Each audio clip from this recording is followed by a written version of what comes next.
இல்லாத காவியமா, தலைவி இல்லாத காரியமா, தலைவன் இல்லாத காவியமா, தலைவி இல்லாத காரியமா, கலையில்லாத நாடகமா,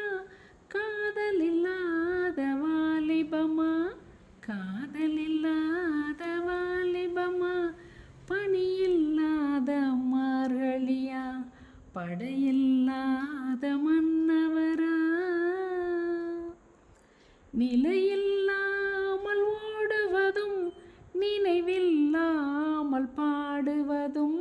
நிலையில்லாமல் ஓடுவதும் நினைவில்லாமல் பாடுவதும், பகைவர் போலே பேசுவதும் பருவம் செய்யும் கதையல்லவா, பருவம் செய்யும் கதையல்லவா, பணியில்லாத மார்கழியா, படையில்லாத மன்னவரா, இனிப்பில்லாத முக்கணியா, இசையில்லாத முத்தமிழா.